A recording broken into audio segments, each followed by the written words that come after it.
Today in studio we have Brian Whitmore of Radio Free Europe, who's also the creator of the Daily Vertical podcast. Thank you for joining us today. Thank you for having me.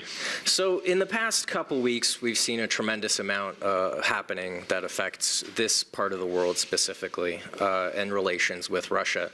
Can you sort of talk about to what extent the attacks in Paris and the downing of the Russian jet by the Turkish Air Force will have an effect between relations with the West and Russia? Well, I think we need to step back and ask ourselves what was Russia trying to accomplish with its intervention in Syria to begin with, right? You know, I've largely seen this as a transactional move. I mean, I think Russia was trying to create facts on the ground so they'd have a bargaining chip to use with the West and their international isolation and the sanctions, and at the end of the day, potentially get a free hand in the former Soviet space, in the first instance, of course, in Ukraine. And I don't think that was working. I think it was very clear to the West what Russia's game was. It was obvious they were not bombing Islamic State in Syria, but the anti-Assad opposition that was supported by the West, by Saudi Arabia, by Turkey, and by others. I think they were trying to prop up their ally, Assad. The Paris attacks changed the dynamic a little bit. The Paris attacks allowed Russia to say what it always wanted to say, we have this common enemy, it's terrorism, let's forget this Ukraine stuff, let's forget these sanctions, let's fight this common enemy together. Putin in his UN speech, he used the language of World War II to create this international coalition. Why does he want to repeat World War II? Well, because he wants to repeat Yalta, essentially. He wants to repeat Yalta and basically have the world divided up into spheres of influence. The Paris attacks gave him a window of opportunity to do that. We saw President Francois Hollande of France call for a broad international coalition. I think the downing of the Su-24 by Turkey also basically shows that this transactional move by Russia in Syria is not cost-free. In Syria, Russia is opposing the interests of a lot of people, not just the West, but Turkey, Saudi Arabia. Turkey had warned Russia again and again and again about violating its airspace, and again showed that they're not going to be shy about shooting down Russian aircraft, Russian military aircraft that strayed too close to Turkish airspace. So I think that these two things had opposite effects. The Paris effect the Paris attacks to an extent advanced Russia's cause, what Russia was trying to accomplish in Syria. Although, to be honest, I think we underestimate the degree to which governments can compartmentalize their foreign policies. And by this I mean there doesn't necessarily have to be a linkage. Even if Putin got the international coalition he wanted to fight Islamic State, even if some deal were cut regarding Assad and his future, I think the West is able to, and the West has indicated that it's able to, compartmentalize the Ukraine issue. And remember that all of the fears after the Iran agreement was signed, that the West had sold out Ukraine to get Russia to play ball on the Iran deal. Well, that wasn't the case at all. In fact, the West was able to continue its policy opposing what Russia's doing in Ukraine, while at the same time working with Russia to get an agreement with Iran. And I think history is going to repeat itself again. I don't think Putin's going to get his Yalta, so to speak. I don't think that's going to happen. So what do you think at this point, what do you think he wants with Ukraine? What do you think he can get with Ukraine? He wants Ukraine in Moscow's sphere of influence. I think it's pretty clear that Vladimir Putin does not look at Ukraine as an independent country. He famously said to former U.S. President George W. Bush at the 2008 NATO summit in Bucharest that this isn't a real country. Those were his words. And he sees this as Russia's legitimate sphere of influence. The way Putin looks at the world, and this is clear from his public statements as well as his actions, that the world consists of great powers, those great powers have spheres of influence, and that smaller countries within those spheres of influence are just little playthings for great powers. So what Putin wants here is a free hand. It's clear. The very idea of an independent Ukraine is offensive to him. So he wants to create a situation where this is his and he can do as he pleases here. But again, that's not going to happen. The world doesn't work like that anymore. And with the recent, I mean, there's been a clear escalation in the fighting in Donbass. What do you attribute that to? Why is that happening at this point? I think it's just a matter of keeping the pressure on. I mean, I think Putin's backed himself into a corner in Donbass. He didn't get what he wanted. I mean, he wanted, I think plan A was to get all of what he calls Novorossiya, you know, that crescent-shaped strip from Kharkiv in the north to Odessa in the south. Well, one of the biggest surprises that came out of this for Mr. Putin, and even for to some extent to people like me, was the extent to which the Russophone in Ukraine is loyal to Kyiv.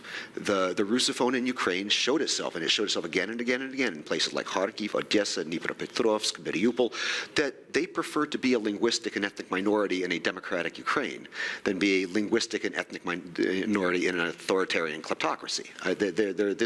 This showed me very clearly that this conflict was about values. It wasn't about ethnicity. And so Putin's backed himself into a corner in Donbass. He didn't get what he wanted. Is the reform, like from a Western standpoint, is the reforms process seen as a success thus far, or? Depends who you talk to. It depends who you talk to. I know there is a lot of frustration out there that reforms are going too slowly. This is true in the military sphere. This is true in terms of corruption and economics and so on. But again, I tend to see this glass as half full. I think you've got to give this place a break a little bit. I mean, you're trying to reform a dysfunctional economy in the middle of a war where you're being attacked by by a much more larger and much more powerful neighbor. But depending upon who you talk to, yeah, there's a lot of Ukraine fatigue in the West. But I think it's really important that the West not fall to that, because I happen to think what happens here is extremely important for the future of the post-Cold War international order on a lot of levels. What we have developing right now, it's not a Cold War. Mr. Putin would love it to be a Cold War, because that basically elevates him to the level of the West and to the United States. Russia is not. It doesn't have anything close to military or economic parity with the West. To combat NATO. There's no model that's an alternative to Western liberal democracy. Russia doesn't lead a bloc of nations. This isn't a Cold War. But what we do have emerging is two normative systems of governance. One to the West, which is based on the rule of law, based on democracy, based on the human rights and the sanctity of contracts and all of these things we all hold near and dear. And one to the East, based on patron-client relationships, corruption, the subordination of the individual to the state, and so the emergence of the merger of money and power. So you have these two normative systems competing with each other. And Ukraine, as does Georgia and as does Moldova, I would say pick three former Soviet states that find themselves in the middle of these two normative systems. And so in this sense, if this is, I mean, again, this isn't the Cold War, but we have this emerging bipolar order right now. And if we look at it like that, the importance of Ukraine is equal to the importance of West Germany if this were 1947. And for that reason, it's extremely important. And I've stressed this again and again and again. Every time I go to Washington or to Brussels and talk to policymakers, I stress this again and again and again, that getting Ukraine right now is as important as it was for the West to get West Germany right in 1947. And we should look at it that way. So I hope the West doesn't fall to this Ukraine fatigue. I mean, think about it. I mean, think about the benefits of getting Ukraine right now. I mean, first of all, it makes the Western system much stronger, bringing this very large, very important country into it. And quite frankly, as Professor Timothy Snyder at Yale said over and over and over again, European history doesn't really make much sense if it doesn't include Ukraine. That's number one. Number two, this would probably be the best thing that ever happened to the Ukrainian people, right? But number three, I think this, and perhaps most importantly, the effect this would have in Russia would be enormous. And to see success in Ukraine. To see success in Ukraine. And I don't just mean that this would be an existential threat to this regime, which it would be, but what it would cause, more importantly, in the population at large and in the elite, the catharsis that Russia needs. Russia's never gone through a catharsis in its 1,000-year history, where it's basically looked at itself and says, we cannot continue this way.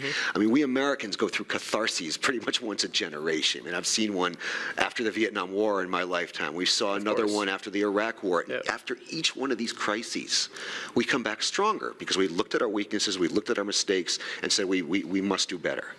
I can't recall a time that Russia's done this in its 1,000-year history. And the shock of quote-unquote losing Ukraine, not that it's Russia's to lose, but that's the way people think there. The shock of losing Ukraine and to have a successful, democratic, prosperous Ukraine safely embedded in the West, the shock that would create might just lead to this catharsis, and that catharsis might lead to a Russia that is more willing to play by the rules of a rules-based international order. So I think what's going on here is not a sideshow. I think what's going on here is center stage, and it's one of the most important things. It's issue number one for me.